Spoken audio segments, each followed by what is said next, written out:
दोस्तों, घर के मुखिया को इन आदतों से बचना चाहिए, वरना परिवार की उन्नति रुक सकती है।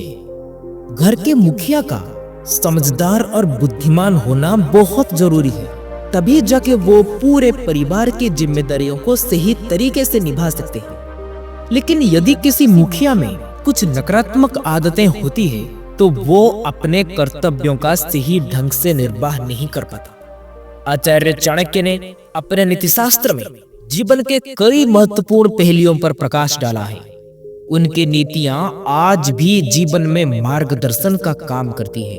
तो आइए जानते हैं कि आचार्य चाणक्य के अनुसार घर के मुखिया में कौन कौन सी आदतें नहीं होनी चाहिए और क्यों उन्हें ये आदतों को तुरंत छोड़ देना चाहिए।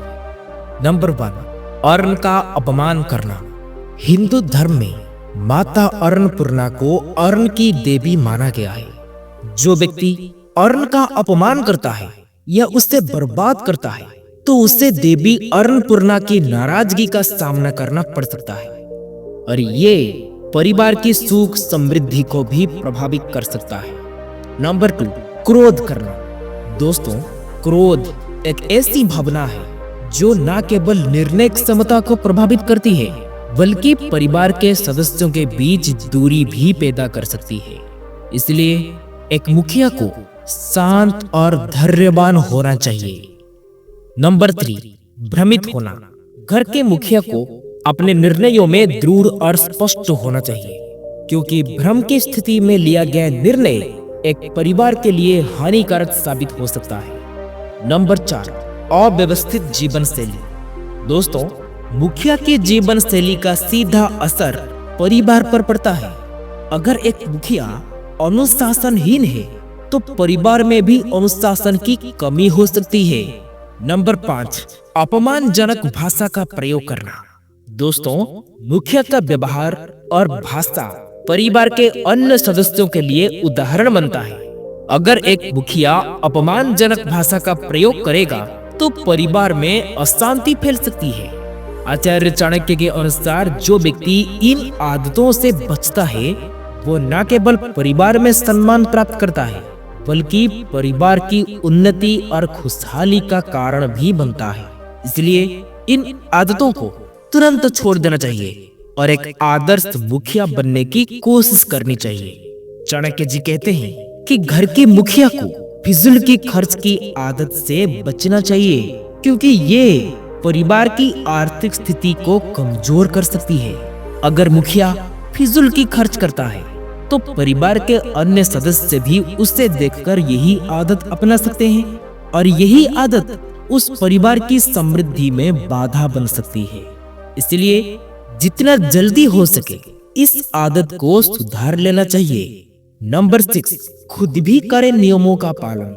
यदि घर का मुखिया परिवार के लिए कोई नियम बनाता है, तो सबसे पहले उसे स्वयं उन नियमों का पालन करना चाहिए, क्योंकि ऐसा करने से ही परिवार के अन्य सदस्य भी उन सभी नियमों का पालन करेंगे।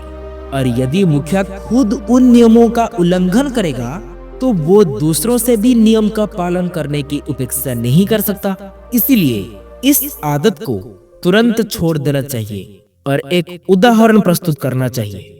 नंबर 7, अच्छे संबंध बनाए रखें। आचार्य चाणक्य का कहना है कि जिस घर का मुखिया परिवार के सदस्यों से अच्छे संबंध नहीं रखता या फिर भेदभाव करता है, उस परिवार में उन्नति संभव नहीं है, क्योंकि भेदभाव और रिश्तों में कटुता परिवार में बैर की भावना को जन्म देती है। इसके अलावा कुछ मुखिया अपने से छोटों को कमजोर आंकते हैं, जो अत्यंत अनुचित है। तो दोस्तों, ये सभी आदतें परिवार की तरक्की में बाधा बन सकती है। इसलिए घर के मुखिया को चाहिए कि वो इन सभी आदतों को सुधार करे और परिवार की खुशहाली और उन्नति को सुनिश्चित करे। दोस्तों, आशा करता हूँ कि आपको इस वीडियो से काफी कुछ सीखने को मिला होगा। आप अपना कीमती समय देने के लिए आप सबको बहुत बहुत धन्यवाद। ये वीडियो आप लोगों को अच्छी लगी हो तो वीडियो को शेयर, सब्सक्राइब, लाइक जरूर करें। फिर मिलेंगे कुछ नई सीख के साथ और एक नई वीडियो में। तब तक के लिए आप अपना ख्याल रखें। ओम नारायणाय नमः।